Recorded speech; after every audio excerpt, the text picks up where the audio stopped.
Isaiah 36.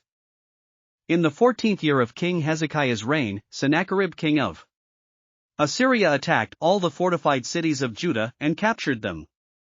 Then the king of Assyria sent his field commander with a large army from Lachish to King Hezekiah at Jerusalem. When the commander stopped at the aqueduct of the upper pool, on the road to the Launderer's field, Eliakim son of Hilkiah the palace administrator, Shebna the secretary, and Joah son of Asaph the recorder went out to him. The field commander said to them, "Tell Hezekiah, this is what the great king, the king of Assyria, says. On what are you basing this confidence of yours? You say you have counsel and might for war, but you speak only empty words. On whom are you depending, that you rebel against me? Look, I know you are depending on Egypt, that splintered reed of a staff, which pierces the hand of anyone who leans on it. Such is Pharaoh, king of Egypt, to all who depend on him. But if you say to me, we are depending on the Lord our God, isn't he the one whose high places and altars Hezekiah removed, saying to Judah and Jerusalem, you must worship before this altar?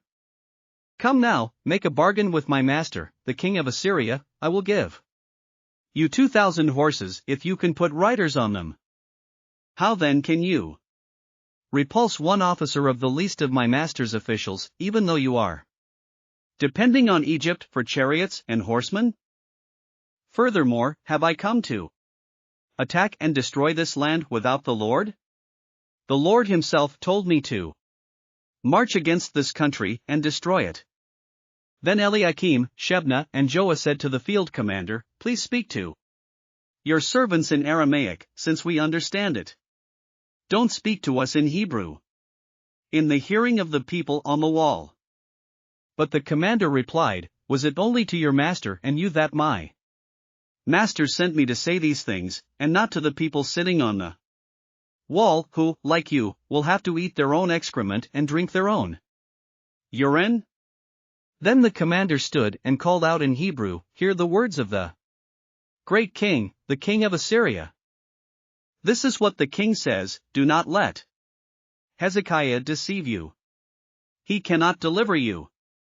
Do not let Hezekiah persuade you to trust in the Lord when he says, the Lord will surely deliver us. This city will not be given into the hand of the king of Assyria. Do not listen to Hezekiah. This is what the king of Assyria says, make peace with me and come out to me. Then each of you will eat fruit from your own vine and fig tree and drink water from your own cistern, until I come and take you to a land like your own, a land of grain and new wine, a land of bread and vineyards.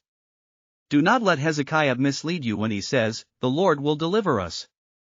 Have the gods of any nations ever delivered their lands from the hand of the king of Assyria? Where are the gods of Hamath and Arpad? Where are the gods of Sepharvaim? Have they rescued Samaria from my hand?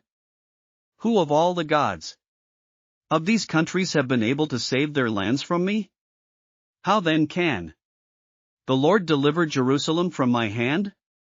But the people remained silent and said nothing in reply, because the king had commanded, "Do not answer him." Then Eliakim son of Hilkiah the palace administrator, Shebna the secretary, and Joah son of Asaph the recorder went to Hezekiah, with their clothes torn, and told him what the field commander had said. Thanks for listening to another chapter of the Bible. At My Faith Fuel, we believe a good coffee fuels your faith and energizes your day. Please visit myfaithfuel.com to explore our delicious coffee blends. Part of each purchase goes to training worshipers around the world. Thanks for listening.